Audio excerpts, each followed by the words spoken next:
এই গুম যারা করছে তাদের সন্তানদের কান্না শোনেন নাই? এডিটর সাহেব শোনান।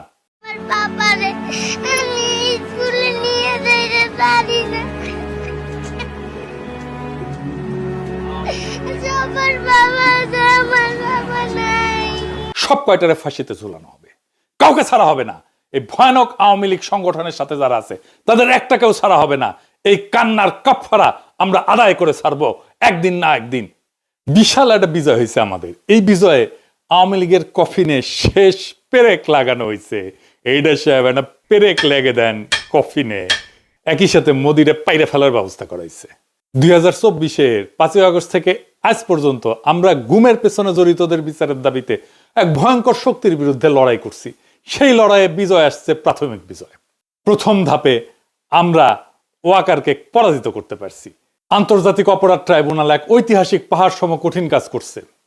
জয়েন্ট ইন্টারোগেশন সেল এবং TFI task force for interrogation, এই সেলে গুম এবং নির্যাতনের 2 মামলায় মোট 30 জনকে আসামি করা হয়েছে। এবং এর মধ্যে আছে ডিজিএফআই এর সাবেক অনেকগুলা পরিচালক এবং আর্মির, সেনাবাহিনীর উর্দি পড়া দুর্বৃত্তরা। তবে এই ঘটনা থেকে বাংলাদেশের মিডিয়া কারা নিয়ন্ত্রণ করে সেটা ধারণা পাওয়া গেছে। আমার দেশ এবং কয়েকটা সামান্য গণমাধ্যম ছাড়া কেউই সাবেক ডিজিএফআই এর কর্মকর্তাদের বিরুদ্ধে গ্রেপ্তারি পরোয়ানার খবরটাতে ডিজিএফআই শব্দটা পর্যন্ত ব্যবহার করেনি। সবার শিরোনামে ছিল শুধু হাসিনা আর সাবেক সেনা কর্মকর্তাদের নাম। দেখেছেন, ডিজিএফআই এর নাম শুনলে কাপড় নষ্ট করে ফেলে।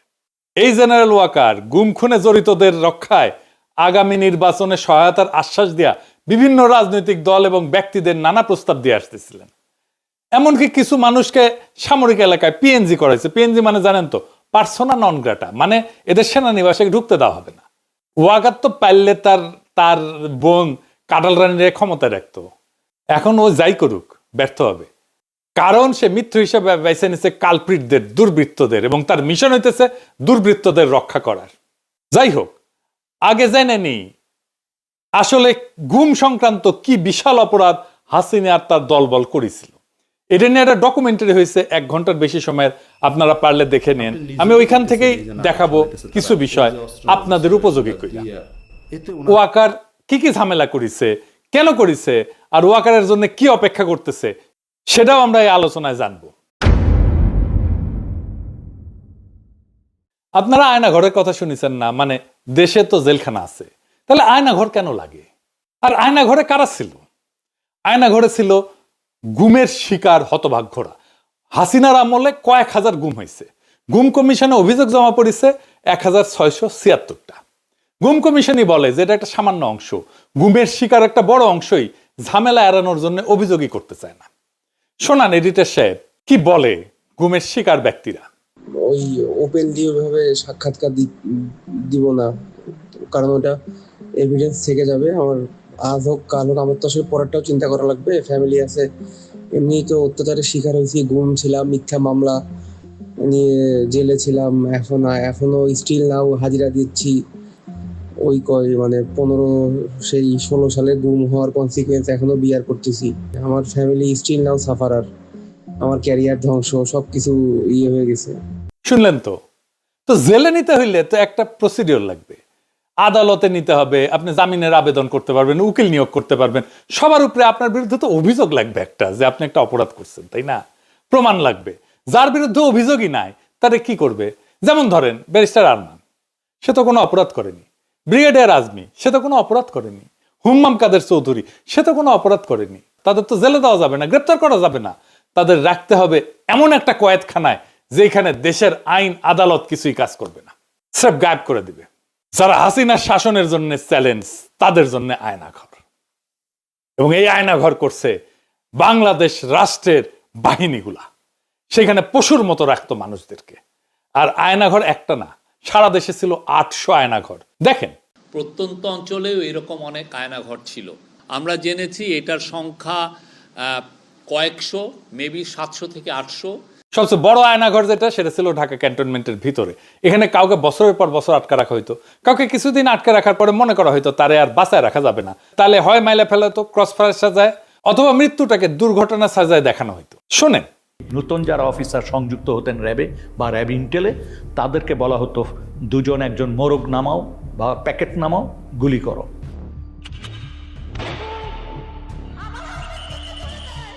যখন ক্রসফায়ার বেশি সমস্যা হয়ে গেল আন্তর্জাতিকভাবে এবং জাতীয়ভাবে, যে এরা এটা নিতে পারতেছিল না আর এটা ক্রিটিসিজম, তখন ওরা বললো যে আরে আমরা বডি প্রডিউস করি কেন, নাই করে দিলি তো হয়, তাহলে তো কেউ বুঝবে না কি হয়েছে। তখন এটাই মুভ করলো ওরা, এটা একটা ডিসিশন ছিল। হাত পা বেঁধে চলন্ত ট্রেনের নিচে ফেলাই দেওয়া হইতো বা বাস ট্রাকের নিচে। চিন্তা করেন, এমন অনেক মৃতদেহ পাওয়া গেছে যাদের ট্রেনে কাটা পড়ছে, চেনা যায় না, অজ্ঞাত। দেখেন কি বিভৎস অবস্থা। এমন একজন বাইসে ফিরছে, গাড়ির নিচে ধাক্কা দিয়ে ফেলাই দিছিল, আল্লাহ বাঁচাই দিচ্ছেন। শোনেন তার মুখ থেকে। ওই আবদুল্লাহপুর আশুলিয়া রোড যেটা, সেখানে নিয়ে যায়। নিয়ে যাওয়ার পরে উনি অন্যদেরকে নেমে যেতে বলে। নামার পরে আমাকে যে কানে কানে বলতেছে, ভাইজান আমাকে ক্ষমা করে দিয়েন, দেখেন আপনাকে তো চলন্ত গাড়ির সামনে ফেলে দেওয়ার জন্য বলা হয়েছে। হঠাৎ করে মানে আমাকে ধাক্কা দেওয়া হলো এবং আমি খেয়াল করতেছিলাম যে গাড়ি শব্দ আসতেছে। তো আমি তো তখন ধরে নিয়েছি যে আমি শেষ, আমি পড়ে গেছি। পড়ে যাওয়ার পর মানে পড়ে যাওয়ার পরেও দেখতেছি যে আমি বেঁচে আছি। আমারে তুলে ধরে বলছে যে আপনি ভয় পাবেন না, আপনাকে তো আমরা রাস্তায় ফেলে দিয়েছি, কিন্তু গাড়িটা পাশ দিয়ে চলে গেছে। তবে আমি টের পাইছিলাম যে গাড়িটা যখন জোরে খুব রানিং এ আসতেছে, আবার যখন ফেলে দিবে ব্রেক শক্ত করে ধরে পাল দিয়ে টা করে শব্দ হয়, যেটা ঠিক সেই শব্দটাই আমার কানে আসছে। এইভাবে অজ্ঞাত ব্যক্তির লাশ পাওয়া যেত ট্রেনে কাটা পড়া। রেলে কাটা পড়লে হয় কি, দায়ী কিন্তু কাটা মানুষ, কাটা পড়া মানুষ। বাংলাদেশের আইনে কারো দোষ হয় না, সেজন্যই ট্রেনের নিচে ফেলাই দিত। কাউকে ইনজেকশন দিয়ে অজ্ঞান করে ট্রেনের নিচে ফেলাই দিত, গাড়ির নিচে ফেলাই দিত। কি অবস্থা চিন্তা করেন। তো যদি ডেড বডি পাওয়া যেত তাহলে তো বিপদ। তখন তাদের নদীর মাঝখানে নিয়ে গুলি করে পেট চিরা কোমরে সিমেন্টের বস্তা বেঁধে ডুবাই দেওয়া হইতো। জিয়াউল হাসান নিজের হাতে এরকম মানুষকে মারছে। শুনেন স্বীকারোক্তি। যখন যাওয়া শুরু করলো, আমরা ইয়েতে যাওয়ার পরে উনি ডেস্টিনেশনটা আগে থেকে বলে না কোথায় যাবে, তো বলতে সাউথের দিকে যাবো।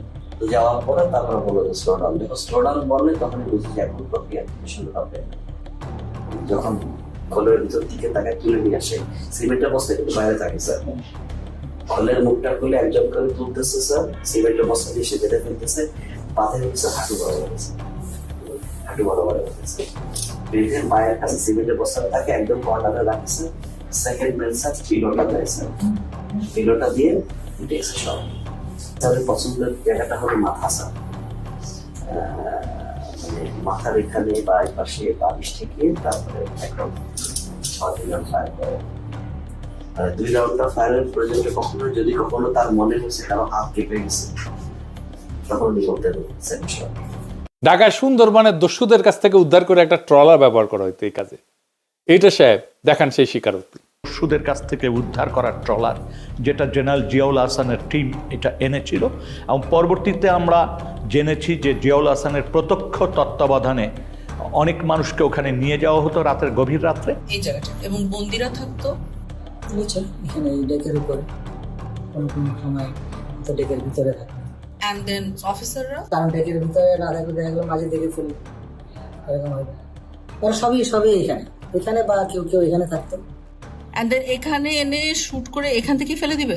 ওখান থেকে পেট ফাটতেছে ওখানে কুইক অ্যাকশন। তার হচ্ছে গিয়ে এখানে যাওয়ার পরে এই যে মানুষটাকে শোয়ালেন, যাওয়ার পরে বাঁধার পরে তারপরে আপনার গুলি করে ফেলা দেওয়া হয়। এদিকে বাঁধার রশিটা রেডি থাকে, ওইদিকে সিমেন্টের বস্তার সাথে রশি বাঁধা রেডি। যেমন রশি বাঁধার থেকে সিমেন্টের বস্তা খুলে না যায়। তারপরে বাকি রশিটা এখন এটা কোমরের সাথে দিয়ে বাঁধা সবচেয়ে সহজ। that of any other places of the whole body. এখানে গুলি করে লোয়ার পোর্শন ধরে ফেলে দিল। কে ফেললো? জিয়া তো গুলি করলো। এখন জিয়াই ফেললো না সাথে আরো যে লোক ছিল তার কে ফেললো এটা আমার খেয়াল নাই। এখান থেকে করে ফেলে দিল। আবার কাউরে ইন্ডিয়া পাচার করা দেওয়া হইতো, যেমন সুখরঞ্জন বালিকে দেওয়া হয়েছিল, সালাউদ্দিন সাহেবকে দেওয়া হয়েছিল রাষ্ট্রীয়ভাবে। এইখানেই ধরা খাবে মোদি আর তার বাহিনী। এইসবের মধ্যে মূল ভূমিকা পালন করছে সেনাবাহিনীর কর্মকর্তারা। ওইখানে নিয়ে 2টা লোক আইছিল হুমরাই করে, বললো তোরে পার করে দেব, তারপরে তারপরে তুই ওই জায়গায় কতদিন থাকবি, আবার আমরা তো আবার ব্যাগ নিয়ে আসবো। ওরা আবার ওই দেশ থেকে কারা যেন আসছে স্যার, আপনার ওদের ইন্ডিয়ানরা আসছে, ওরা দুইজনকে দিল, আমরা দুইজনকে দিলাম। মানে ওরা দুইজন বন্দিকে দিল, আপনাদের বন্দি দুজনকে ওদেরকে দিয়ে দিল। দিয়ে যাদেরকে হ্যান্ড ওভার করলো ওদেরকে নিয়ে আবার কি করলেন? ওদেরকে নিয়ে স্যার রাস্তায় দুজনকে স্যার ক্রস ফায়ার দিয়ে ফেলাই দিয়ে আসছে। দুর্বৃত্ত কর্মকর্তারা শুধু একটা প্রমোশন, কিছু টাকা পয়সা, কিছু ক্ষমতা, এটার লোভে এইভাবে খুনি হয়ে উঠছিল। তারা তাদের সৈনিক বৃত্তিকে তারা জলাঞ্জলি দিছিল। তারা সৈনিক ছিল না, তারা এখনো সৈনিক না। সেনাবাহিনী এদেরকে পালতে পারে না। আজকে ওয়াকার বলে সেনাবাহিনীর মরাল নষ্ট হবে। ও তো সেনাই না, ওই তো সৈনিকই না। মরাল কিসের নষ্ট হবে? ওরা রাখলেই তো সেনাবাহিনীর মরাল নষ্ট হবে। ঢাকার আয়নাঘর ছিল ডিজিএফ এর আন্ডারে, ক্যান্টনমেন্টের মধ্যে। র্যাবের সেনা কর্মকর্তারা এই গুম আর খুনের কাজগুলো করছে। এদের বিরুদ্ধে গ্রেপ্তারি পরোয়ানা জারি করা হয়েছে, সকল প্রমাণ জোগাড় করে মামলা করা হয়েছে। এইটায় ওয়াকারের পুচ্ছে আগুন ধরে গেছে এখন। কেন? কারণ ওয়াকার জানে এইভাবে ধরতে ধরতে ধরতে ধরতে ধরতে তার ফাঁসি কা ফান্ডা আসতেছে। ওর গলা তো ফাঁসির দড়ি জ্বলবে। সে নিজেও তো 2024 জুলাই আগস্টে ছাত্র জনতার বিক্ষোভের বিরুদ্ধে সেনা নামাইছিল। তারা গুলিও করছে, মানুষও মারছে। এর দায় তো ওয়াকারের। সৈনিক আর জুনিয়র অফিসাররা গুলি চালাইতে অস্বীকার করার জন্যই ওয়াকার তার আপারে বাঁচাইতে পারে নাই। এতে ওয়াকারের বিন্দু মাত্র কোনো ক্রেডিট নাই। এই ওয়াকার আয়না ঘরের সব এভিডেন্স নষ্ট করে ফেলছে। এভিডেন্স নষ্ট করা আর একটা অপরাধ। ক্যান্টনমেন্টের এলাকার মধ্যে যদি এভিডেন্স নষ্ট করা হয় আয়না ঘরে, কার সেটা দায়িত্বে পড়ে? তার জিম্মায় থাকা জেনারেল মুজিব পালাই যেতে দিচ্ছে, তারা গ্রেপ্তার করা হয়েছিল, রাখা হয়েছে ক্যান্টনমেন্টে, পালাই গেছে। কার দায় তাহলে? এই মুজিবের নামে ওয়ারেন্ট বাড়াইছে, এখন আশ্রয় দিচ্ছে পুলিশ আর আওয়ামী লীগের নেতা কর্মীদের ক্যান্টনমেন্ট গুলোতে। তাদের পালাইতে সাহায্য করছে। আরাফাতকে তো পালাইতে সাহায্য করছে ওয়াকার। আরাফাত ধরা পড়েছিল, নিউজ বাড়াইছিল, কেমনে পলাইলো? তারপরে আয়নাঘর ভিজিট করতে দিবে না ওয়াকার প্রফেসর ইউনুসকে, বাধ্য হইয়া দিছে। এই যে জেনারেল আকবর, যার নামে আজকে ওয়ারেন্ট বেড়েছে, সে গুম কমিশনে স্বীকার করছে, সাক্ষ্য দিছে, তাকেও পালাইয়া যাইতে দেওয়া হয়েছে। দেখান এডিটর সাহেব তার সাক্ষ্য দেখান। এই প্রসেসের পিকে প্রাইম মিনিস্টার্স অফিস, অনেক সময় ওনার পক্ষ থেকে ডিফেন্স অ্যাডভাইজার ছিল, তো উনিও মাঝে মাঝে ইন্টারফেয়ার করতেন, কথা বলতেন, আদেশ নির্দেশও দিতেন। So out of the way I went to PM and requested হার যে সালাউদ্দিন কাদের চৌধুরীর ফাঁসি হয়ে গেছে, তার ছেলেটাকে এটা করা হয়েছে, এটা খুব এটা দেখা উচিত, আমাদের ফ্যামিলিটা খুব broken and his relatives have request. আমিও নিজে প্রিয়ামকে বলেছি, আমার সাথে মানে আমি 2 বার ওনাকে বলেছি, এটা আমার নিশ্চিত মনে আছে। এবং ছেড়ে দিব না, ছেড়ে দিব না, মানে আমি দেখি কি করা যায়। অ্যাডভাইজারকে তুমি বলছো, আমি বলছি। এবং ওনার কি ক্ষমতা ছিল তখন ওটাকে সমাধান করার? অর্থাৎ ধরেন উনি চাইলে কেউ বের করে দিতে পারতো? পিএম চাইলে হবে না, মানে এটা যা চাইবে তাই হবে। এইটাই তো প্রথম গ্রেপ্তারি পরোয়ানা না, এর আগেও গ্রেপ্তারি পরোয়ানা হয়েছে সেনা অফিসারদের বিরুদ্ধে। কাউরে গ্রেপ্তার করতে দেয় নাই ওয়াকার। সে বলে এতে সেনাবাহিনীর মরাল নষ্ট হবে। যুক্তির মায়েরে বাপ। নিজেরা নিজেদের সৈনিক বৃত্তিকে কলঙ্কিত করছে, নিজেকে নিছক একজন ঠান্ডা মাথার খুনি বানাইছে, তাতে মরাল নষ্ট হয় না। ক্যান্টনমেন্টের মধ্যে আয়না ঘর বানায় রাখলে মরাল নষ্ট হয় না। মোটা আজিজকে শেখ হাসিনার বডিগার্ডের ভাই কোটায় আর মোটা ওয়াকারকে জামাই কোটায় সেনা প্রধান বানাইলে মরাল নষ্ট হয় না। বিডিআরে 57 সেনা অফিসারকে ইন্ডিয়া খুন করাইলে মরাল নষ্ট হয় না। কয়েক মাইল দূর থেকে বিডিআর হেডকোয়ার্টারে কাউকে রক্ষা করার হিম্মত দেখাইতে না পারলে মরাল নষ্ট হয় না। ব্রিগেডিয়ার আজমিকে আয়না ঘরে আটকায় রাখলে মরাল নষ্ট হয় না। আর তারে যে বছরের পর বছর যেই সৈনিকেরা পাহারা দিছে, তারা দেখে নাই একজন নিরাপরাধ চৌকস উচ্চ পদস্থ সেনা অফিসারকে বিনা আইনে এইভাবে বন্দি করে রাখা হয়েছে, তাদের মরাল নষ্ট হয় নাই? তারা কথা বলে না এটা নিয়ে তার পরিবারের সাথে, তার বন্ধু বান্ধবদের সাথে, তার কলিগদের সাথে? নারায়ণগঞ্জে কন্ট্রাক্ট কিলিং করে 7 জনকে মাইরা শীতলক্ষায় ভাসায় দেওয়া মরাল নষ্ট হয় নাই সেনাবাহিনীর? আবদার ধরিছে মার্শাল কোর্টে বিচার করতে হবে। কেন জানেন? মার্শাল আইনে গুম কোনো অপরাধ না, তাই মার্শাল কোর্টে বিচার করলে সবাই খালাস পেয়ে যাবে। চিকনা বুদ্ধি আছে ওয়াকারের, শুধু বুড়ি মোটা না, মাথার বুদ্ধিও চিকনা আছে। কর্নেল ফারুক, মেজর ডালিমকে মার্শাল কোর্টে বিচার করা হয়েছিল। অপরাধ করলে বিচার হবে বাংলাদেশের আইনে। গত 15 বছরে সেনাবাহিনীর মরালকে ঘুমাইতেছিল। ওয়াকার জানে কই তার বিপদ, তাই সে আমাদের পিছে তার কুত্তা আর পোত বালকদের লাগাই দিছিল। এক পোত বালক তো তার হিরো বানায় আল জাজিরায় স্টোরি করেছে, আর আরেক পোত বালকের সাক্ষাৎকার দেয় ওয়াকার। এক সময় তো ওয়াকারে নিয়ে কিছু কয় যেত না, টাকা পয়সা ছড়ায়, বট বাহিনী লাগায়, এইসব পদ বালকদের দিয়ে ক্যাম্পেইন করায় নিজের বিপ্লবের হিরো বানায় ফেলেছিল। থাইল্যান্ডে গেছিল এই দুই পদ বালক একই টাইমে, পেমেন্ট আনতে গেছিল কিনা কে জানে, জিগান। আমি শুনেছি ডিজিএফআই পেমেন্ট দিছে, থাইল্যান্ডে নিয়েছে, তবে ওইটাই লাস্ট পেমেন্ট। ডিজিএফআই ওই ফান্ড জয় বাংলা হয়ে গেছে। এটা সিম্পল লজিক বা যুক্তি বুঝেন। হাসিনা বা আওয়ামী লীগ যদি একজনের বিরুদ্ধে প্রতিশোধ নিতে চায় তাহলে সেটা কে কে হবে? তালিকা করলে আমার নাম তো 1 থেকে 5 নম্বরের মধ্যে থাকবে। হাসিনা নিজে আমার নাম কইছে না, একবার না 2 বার কইছে। সে আমার মাইরা ফেলাইতে বলছে, তার বক্তব্যে বলছে না শ্বশুর বাড়ি পাঠায় দিতে। আর ওদিকে সেই কি পিনাক ভট্টাচার্য, ও কিন্তু ভট্টাচার্য না, ও কিন্তু হিন্দু থেকে মুসলমান হয়েছে। ও একদম জামাত ইসলামের নেতার মেয়েকে বিয়ে করেছে। ও এখন ও ভট্টাচার্য লেখে কিভাবে? ও তো ধর্মান্তর হয়ে গেছে। এটা তো কোনো আশা নাই, কোনো মিডিয়াতে জানতে হবে তাই সোর্সটা না। কেন ওর শ্বশুর বাড়ি তো মানুষই যতদূর সম্ভব বোধহয় ত্রিশাল বা টাঙ্গাইলে না,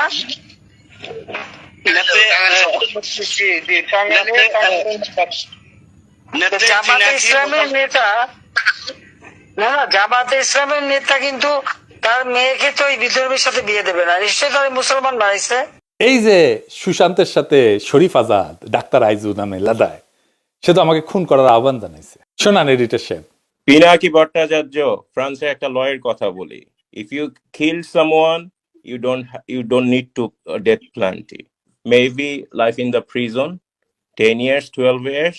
ফ্রান্সে কি বাংলাদেশের মানুষ নাই? পিনাকির মতন একটা কুকুর এই ধরনের কাজ করে যাবে আর বাংলাদেশের মানুষ এখানে বসে আছে?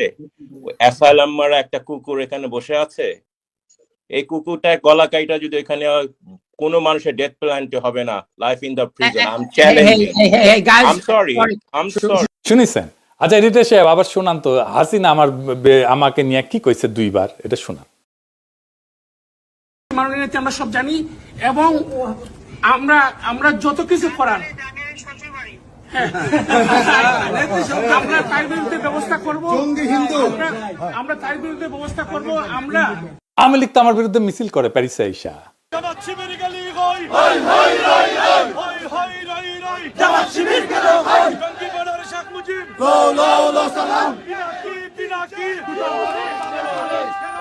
ইন্ডিয়ানরা আমার পছন্দ করে, আমার বিরুদ্ধে তো ইন্ডিয়ানরা পর্যন্ত কন্টেন্ট বানায় গালাগালি করে আমার পোস্টে আইসা। দেখেন তো, নাস্তিক যেগুলো আছে সব কয়টা তো আমার গেলায়, তাই না?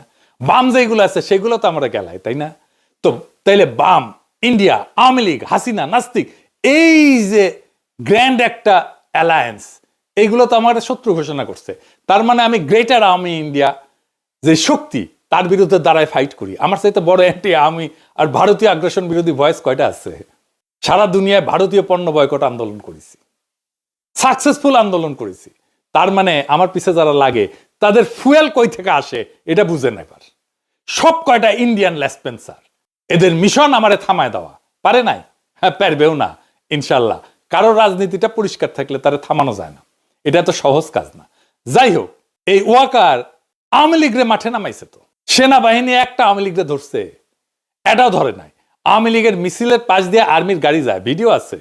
সেনাবাহিনী প্রেস কনফারেন্স করে, সেখানে হাসিনার গোয়াচাটা সাংবাদিকরা প্রশ্ন করে, বিদেশ থেকে ইউটিউবাররা সেনাবাহিনীর বিরুদ্ধে বিষোদ্গার করে, আপনারা কি করতেছেন? আমি বলে দিই উত্তরে, সাংবাদিকের বাচ্চা বালডা করবে আমাদের। আর সেনা অফিসার যে উত্তর দেয়, গাইগুইকেরা উত্তর দেয়, আপনারে কইতেছি এইসব প্রশ্নের বালসালের উত্তর দেবেন না। ওই সাংবাদিক তো কখনো প্রশ্ন করলো না হার্পিক মজুমদার যে অস্ত্র হাতে যুদ্ধ করার কথা কইলো রাষ্ট্রের বিরুদ্ধে, এই ব্যাপারে সেনাবাহিনীর মতামত কি? জানেন না এই হার্পিক যে অস্ত্র ধরে যুদ্ধের কথা বলছে? একবার না একাধিকবার বলছে। আজ শোনেন একটা। আমি আবারও আপনাকে বলি যে সশস্ত্র সংগ্রাম, গেরিলা প্রস্তুতি, এগুলো আমাদের জন্য জরুরি এবং সেটা আমাদেরকে ভাবা শুরু করা উচিত। আমি মনে করি বাংলাদেশ আওয়ামী লীগের এসব পুতু রাজনীতি করার সুযোগ নাই। আমরা দেখব যদি ভালোই কাজ হয় হবে, কিন্তু দেশ যদি এইভাবে পাকিস্তানের দিকে চলে যেতে থাকে, সশস্ত্র সংগ্রাম এবং আমাদেরকে এই গেরিলা সংগ্রাম বা আরেকটা মুক্তিযুদ্ধ ছাড়া আমাদের কোনো রাস্তা নাই। আমার কথা স্পষ্ট, কোনো রাগঢাক নাই, এবং অস্ত্র হাতে যুদ্ধ ছাড়া আমি অন্তত পক্ষে কোনো উপায় দেখি না, এবং সেটা আমরা করব। কইছেন এটা নিয়ে সাংঘাতিক হাসিনার গোয়াচাটা সাংঘাতিক। ওয়াকারের এখন একটাই চিন্তা, যেন বিচারের মুখোমুখি হইতে না হয়। তো ফাইনালি ওয়াকার কি করছে সেটা দেখি। এই জেনারেল পর্যায়ে শীর্ষ দুর্বৃত্ত কর্মকর্তাদের বিরুদ্ধে মামলা করায় খুবই গোসা করিছে জেনারেলরা, পেটমোটা জেনারেলরা। সেনাবাহিনীর টপ অফিসাররা জরুরি সম্মেলন বসছে আজকে যখন রেকর্ড করেছি। ওয়াকার সহ 56 জন জেনারেল এই যে আইসিটি যে আদেশটা করছে, যে আদেশ জারি করছে, তীব্র প্রতিবাদ জানাইছে। পরিস্থিতি অন্যদিকে মোড় নিতে পারে। প্রাক্তন সেনা প্রধানদের আর্মি হেডকোয়ার্টার ডাকা হবে জানা গেছে, এবং প্রাক্তন সেনা প্রধানরা কেউ যাবেন না ওইখানে। এবং এটা নিয়ে যদি কিছু করতে চায় ওয়াকার, তবে প্রফেসর ইউনূসকে আমি বলবো জরুরি ভিত্তিতে দেশবাসীকে অবহিত করার জন্য। ওয়াকার সেনাবাহিনী ইনস্টিটিউটটার এই খুনি জেনারেলদের রক্ষায় নামাবে, এই তার খায়েশ। সে মনে করে তাইলে আসলে সেও রক্ষা পাবে। আমি আজকে কয়ে দিলাম, সেনাবাহিনী এটা করতে গেলে ধ্বংস হয়ে যাবে। এই গুম যারা করছে তাদের সন্তানদের কান্না শোনেন নাই? এডিটর সাহেব শোনান।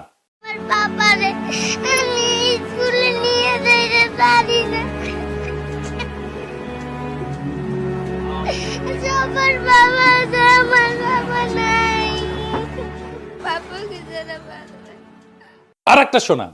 আমার বাবাকে আমি একবারও দেখি নাই। আমার বাবাকে আমার খুবই দেখতে ইচ্ছে হয়, কিন্তু আমার বাবাকে আমি দেখতে পাই না। যখন আমি আমার স্কুল যাই তখন আমার বন্ধুরা তার বাবার সাথে যায়, আমি আমার বাবার সাথে ঈদ করতে পাই না। ঈদে সবাই তার বাবার সাথে মেলাতে যায়, আমি করতে পারি না। সবাই সবার বাবার সাথে মার্কেটে যায়, জামা কিনতে, তা আমি পারি না। কেন? সরকারের কাছে আমার একটাই দাবি, আমার বাবাকে ফিরিয়ে দেন। আমি আমার বাবাকে দেখতে চাই। আমার বাবা ছাড়া আমার ভালো লাগে না, আমি আমার বাবাকে দেখতে চাই। আর একটা শোনান।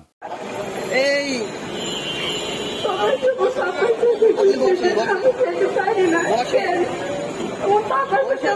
করতে বলছে,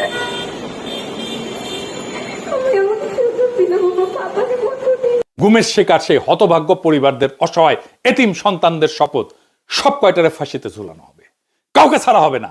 এই ভয়ানক আওয়ামী লীগ সংগঠনের সাথে যারা আছে তাদের একটাকেও ছাড়া হবে না। এই কান্নার কাফারা আমরা আদায় করে ছাড়বো একদিন না একদিন। ইনকিলাব জিন্দাবাদ।